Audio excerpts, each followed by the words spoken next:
Hello everyone, welcome to Aryan education foundation. I hope आप सभी स्वस्थ होंगे, मस्त होंगे और पढ़ाई में कम्प्लीटली व्यस्त होंगे। पिछले वीडियोस में हम दो वेक्टर्स को ऐड करने का एनालिटिकल मेथड सीख लिया था। एनालिटिकल मेथड सीखने के बाद हम उस पर कुछ क्वेश्चंस करेंगे और कुछ उसके स्पेशल केसेस देखेंगे, कब हमारा रिजल्टेंट ज़्यादा होता है और कब हमारा रिजल्टेंट कम होता है, किस डिग्री पे हमारा रिजल्टेंट ज़्यादा मिलता है दो वेक्टर को ऐड करने पे, और दो वेक्टर कब किस डिग्री पे हो तो उसका रिजल्टेंट कम मिलेगा। ठीक है, इसको हम अच्छी तरीके से इस वीडियो में सीखेंगे और हम कुछ प्रॉब्लम भी करने की कोशिश करेंगे। तो चलिए स्टार्ट करते हैं क्या एनालिटिकल मेथड का स्पेशल केस और हम कुछ क्वेश्चंस को करेंगे। ठीक है, तो चलिए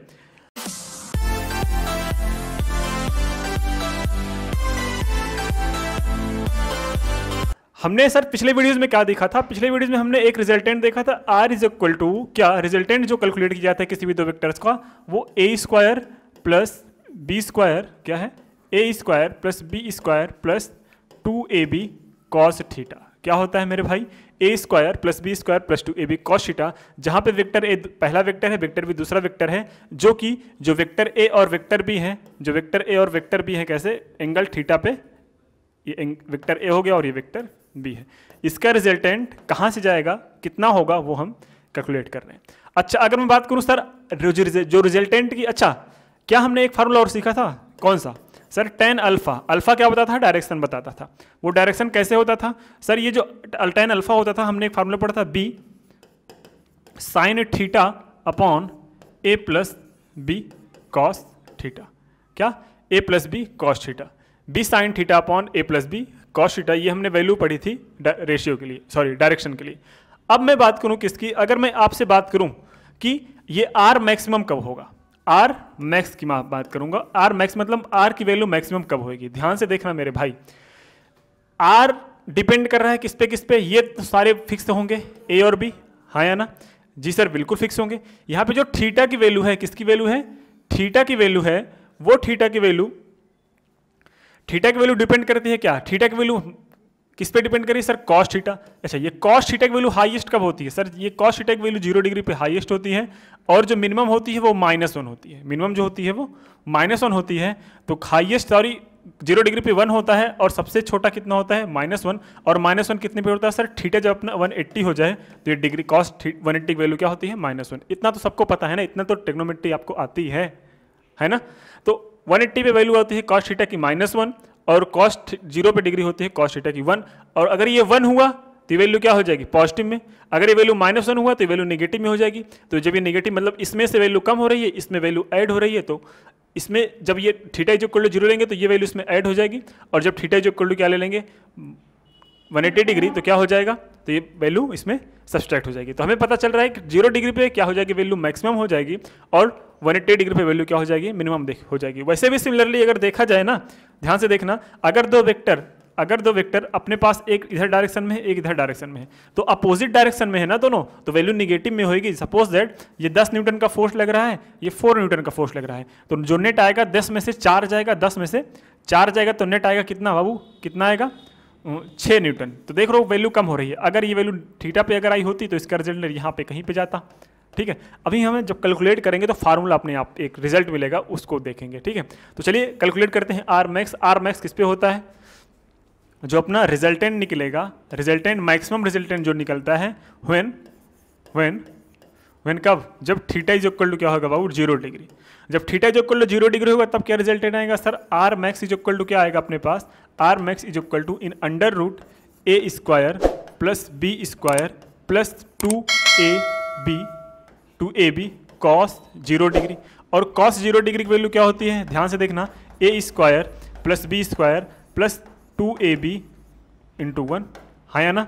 तो यहाँ पे जो वैल्यू आई वो a square plus B square plus 2ab आई कि नहीं, अरे आई है ना सर, बिल्कुल। अब थोड़ा अगर ध्यान से देखोगे मेरे भाई, जब इसको आप ध्यान से देखोगे तो क्या आएगा, ये फार्मूला बन रहा है किसका, a प्लस बी का whole square, a plus B का होल स्क्वायर अंडर रूट के अंदर है, a प्लस बी का होल स्क्वायर अंडर रूट के अंदर है। तो हम आर मैक्स की वैल्यू क्या ले सकते हैं, जो आर मैक्स की वैल्यू आई वो under root a square plus B, a plus B का होल स्क्वायर, तो स्क्वायर से अंडर रूट कैंसिल होकर क्या आ जाएगा, R max is equal to क्या हो गया, a प्लस बी।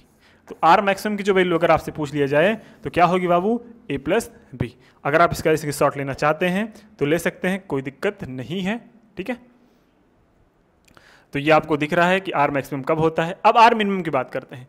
तो आर मिनिमम की बात सर कैसे करेंगे, ध्यान से देखना मेरे भाई। जो आर मिनिमम होगा, जो आर मिनिमम आएगा वो कैसे आएगा, देखो आर मिनिमम किस पे होता है, एट किस पे, when theta is equal to कितना, when theta is equal to हो जाएगा 180 degree, theta is equal to 180 degree पे आर मिनिमम मिलता है। कैसे मिलता है, ध्यान से देखना। जो अपने रिजल्टेंट पढ़ा था वो क्या पढ़ा था sir, a square plus B square plus 2ab cos theta, हाँ या ना, बिल्कुल पढ़ा था ना। तो अब ध्यान से देखना, ये जो आर क्या ही आर मिनिमम जो आएगी कब आएगी, जब थीटा की वैल्यू क्या रखते हैं 180 डिग्री, तो रख दो, कोई दिक्कत नहीं।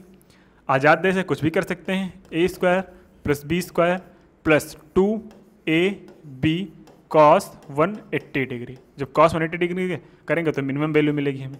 सर ध्यान से देखना मेरे भाई, a square plus B square plus cos 180 degree की वैल्यू क्या होती है -1, तो 2ab इंटू -1, बिल्कुल जी बिल्कुल, यहाँ तक क्लियर है।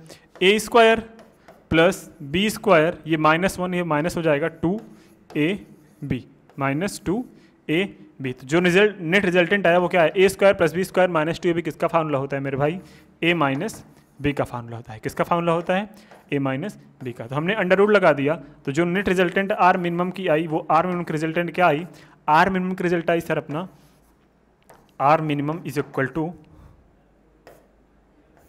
कितना आया सर, स्क्वायर से अंडर रूट कैंसिल हो जाएगा, वो क्या आया a माइनस बी, क्या आया a माइनस बी। तो ध्यान से देखना, जो आर मिनिमम की वैल्यू आई अपनी वो कितना आई a माइनस बी, और जो आर मैक्सिमम वैल्यू आई है वो क्या है a प्लस बी। कोई दिक्कत, कोई दिक्कत है सर, बिल्कुल नहीं दिक्कत है, यहाँ तक तो कोई दिक्कत है ही नहीं, है ना।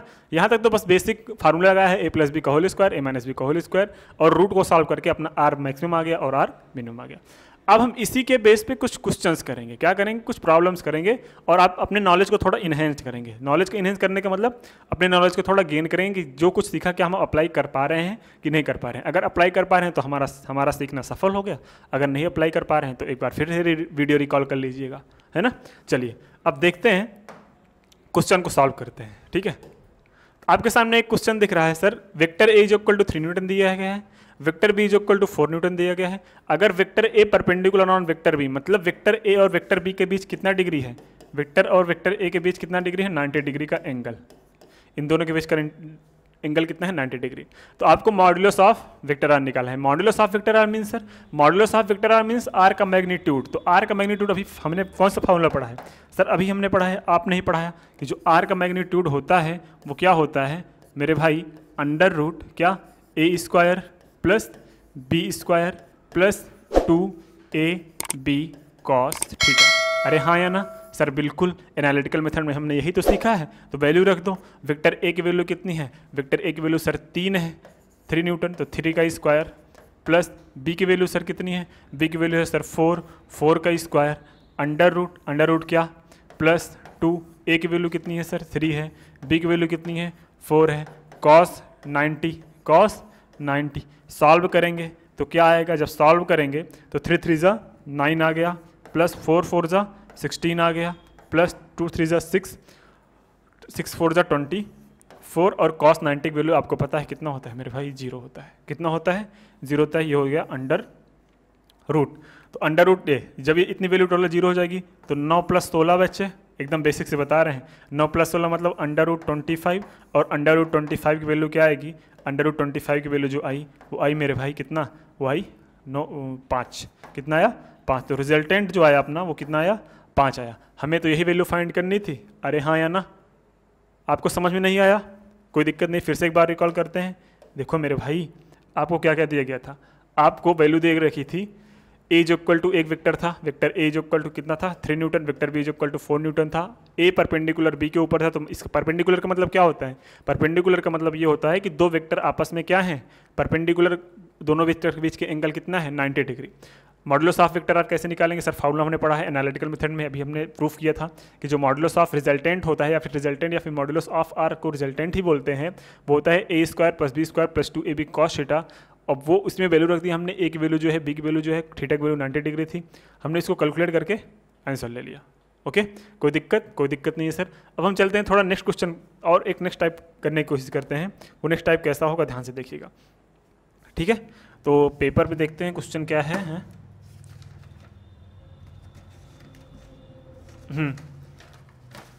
एक क्वेश्चन है, लिखना ध्यान से। वेक्टर आर जो है वो रिजल्टेंट वो क्या है, modulus of vector A and modulus of vector B के इक्वल है, ठीक है।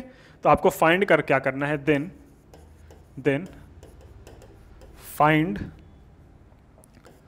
The angle between A and B. Question समझ में आया?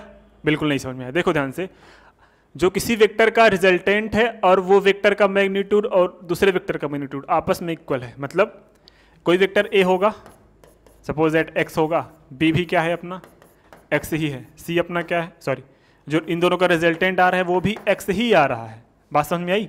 तो अगर सब इक्वल हैं तो हमें ये बताइए कि इन दोनों के एंगल के इन दोनों वेक्टर के बीच का एंगल कितना होगा। बात समझ में आ रही है? क्या पूछा है एक्चुअली में, ये नहीं समझ में आया? सर क्यों नहीं आया समझ में? आसान तो है। देखो ध्यान से क्या बोला है, आप क्या मानना चाहते हो, हम लेट करके चलें कि अगर मॉडुलस ऑफ आर अगर इक्वल है किसके, मॉडुलस ऑफ ए के एंड मॉडुलस ऑफ बी के, इसको हम लेट कर लें ए के इक्वल मान लेते हैं। किसके इक्वल? ए के इक्वल मान लेते हैं, ए के इक्वल।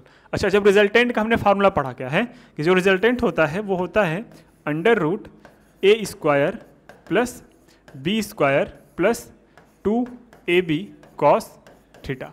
होता है कि नहीं होता? अरे होता है कि नहीं होता मेरे भाई? सर बिल्कुल होता है, आप नहीं पढ़ाया है जी। तो हम वैल्यू रखते हैं रिजल्टेंट ऑफ आर की वैल्यू, ये सब देखो एक्चुअल में होता है मॉडुलस, मैग्नीट्यूड की बात हो रही है। अभी हम डायरेक्शन के ऊपर नहीं जा रहे हैं, अभी हमने डायरेक्शन की जिक्र ही नहीं किया, अभी हमने सिर्फ मैग्नीट्यूड खेल रहे हैं, ठीक है। जब डायरेक्शन खेलेंगे तो आपको अच्छे समझ में आएगा। तो मैग्नीट्यूड की वैल्यू रखते हैं, इसमें क्या आएगी मैग्नीट्यूड, क्या लेट कर लिए हैं हम, ए लेट कर लिए, तो आर की वैल्यू ए रख दी है, ठीक है। इसमें ए की वैल्यू ए ही रख दी है, बी की भी वैल्यू ए ही रख दी है, स्क्वायर है तो ये स्क्वायर हो गया, ये भी स्क्वायर हो गया, हाँ या ना? अच्छा सर ये बात है, बिल्कुल। अच्छा ये क्या हो गया, ये हो गया 2, ये क्या हो गया सर a इंटू ए, अच्छा कॉस थीटा रहने दो। ये क्या हो गया सर ए क्या हो गया 2a स्क्वायर, क्या हो गया 2a स्क्वायर प्लस ये क्या हो गया सर 2a स्क्वायर, बिल्कुल। अच्छा ये क्या हो गया, ये तो अपना हो गया सर कॉस थीटा हो गया, क्या हो गया कॉस थीटा हो गया। अच्छा ये a इक्वल टू ऐसे रहने दिया हमने। अब क्या किया हमने, देखो 2a स्क्वायर कॉमन मिल रहा है, ले लिया हमने कॉमन। तो ध्यान से देखना, 2a स्क्वायर ले लिया कॉमन, 2a स्क्वायर ले लिया कॉमन। यहाँ पे क्या बचा सर 1 और यहाँ पे क्या बचा प्लस, और ये क्या बचा cos theta, 1 plus cos theta बचा कि नहीं बचा? सर बिल्कुल बचा। यहाँ से यहाँ पे 2a स्क्वायर है, यहाँ पे 2 स्क्वायर कॉमन ले, यहाँ पे बचा 1, यहाँ पे बचा कॉस थीटा। अब देखो, अब एक काम करना है, यहाँ पे ये a इधर है, बिल्कुल है सर, ये 2a स्क्वायर है, बिल्कुल है। अब देखो ये क्या तुम लोग क्या पढ़े हो कि कैसे बताएं परपेंडिकुलर ले लेके आए इसमें आपको,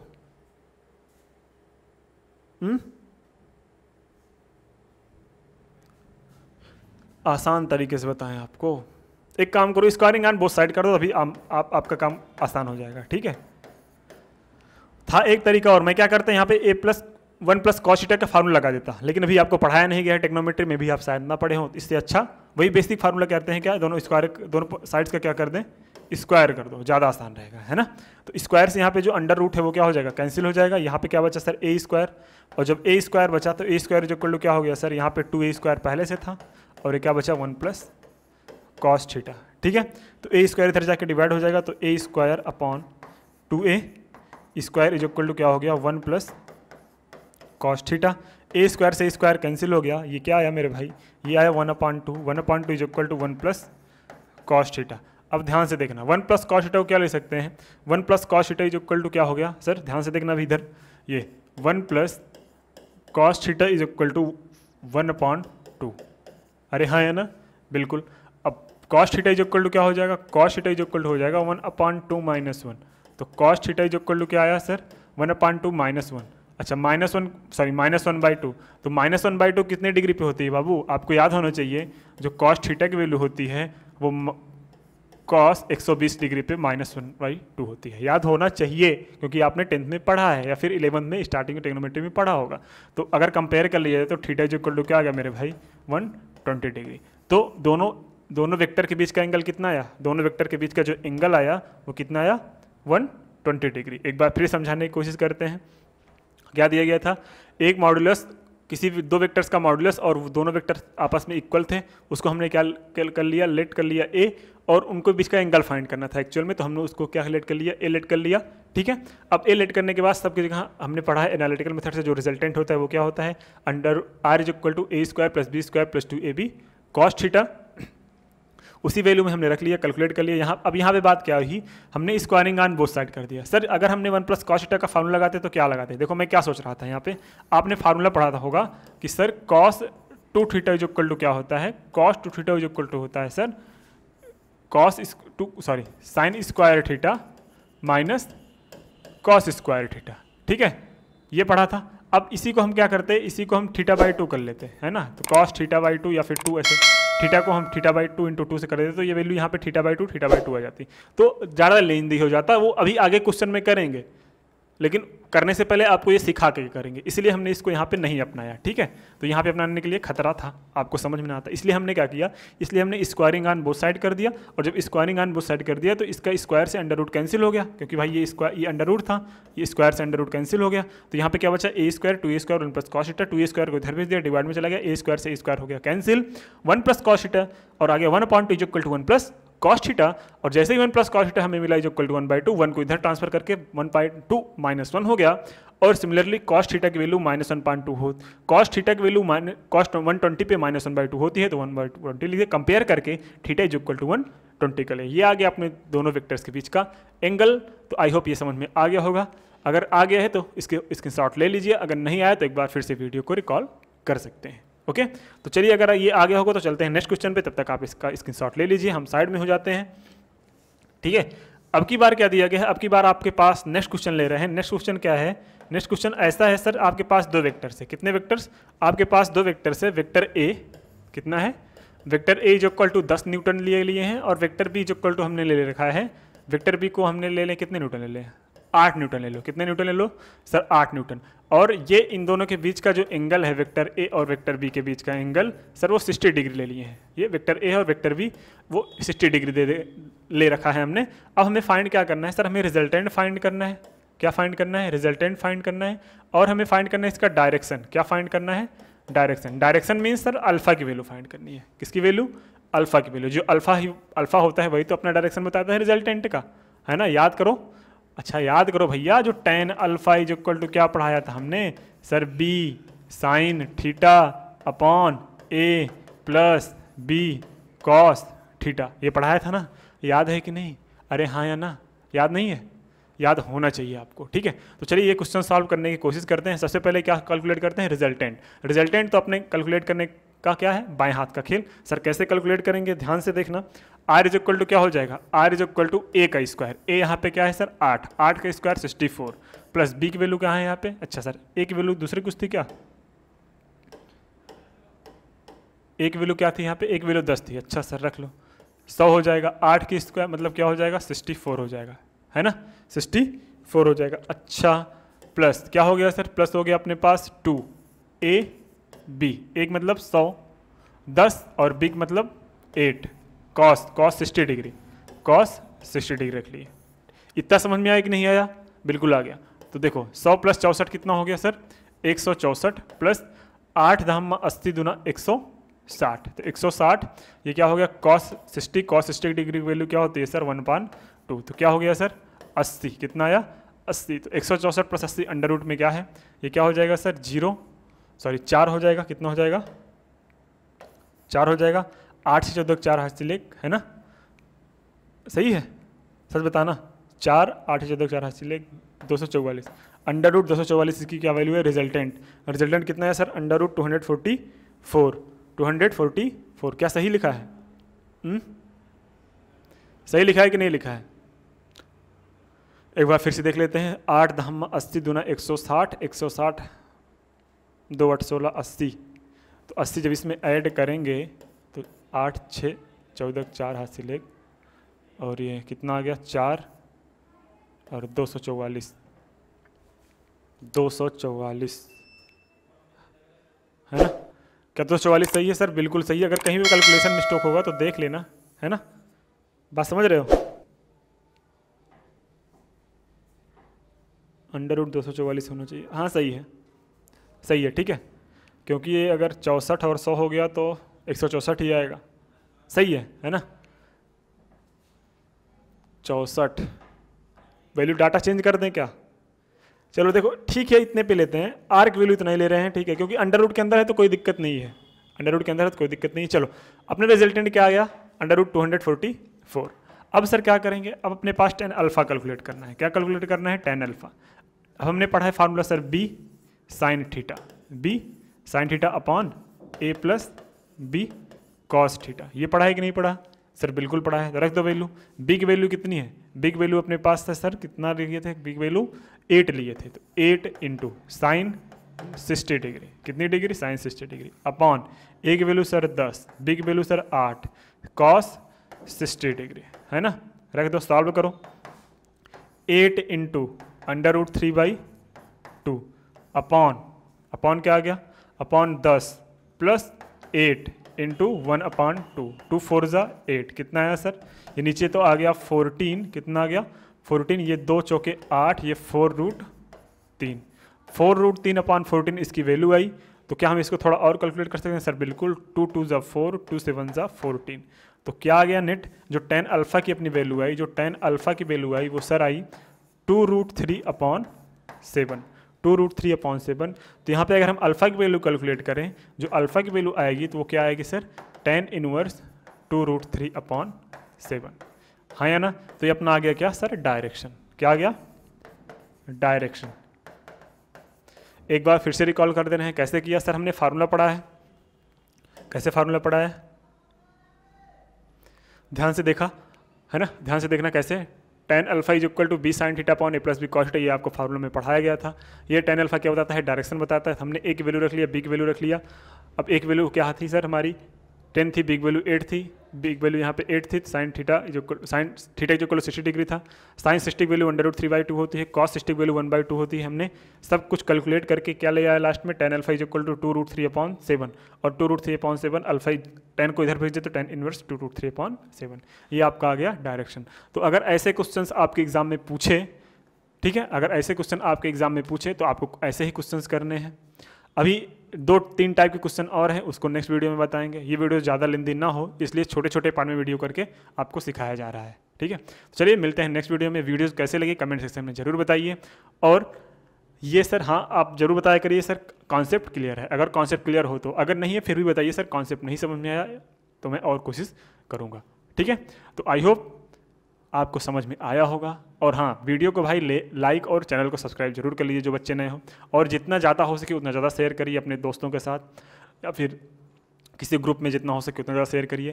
क्योंकि यहाँ पे जो कंटेंट दिया जाएगा वो आपको जेईई मेंस लेवल तक करा के दिया जाएगा। आपके बोर्ड के एग्ज़ाम तो क्लियर होंगे ही, लेकिन आपको जेईई मेंस का एग्ज़ाम भी टच करके आएंगे। मतलब जब इसको पढ़ने के बाद जेईई मेंस के एग्ज़ाम में जाएंगे तो आपको 75 क्वेश्चन आपको यहीं 11 से हो जाएंगे।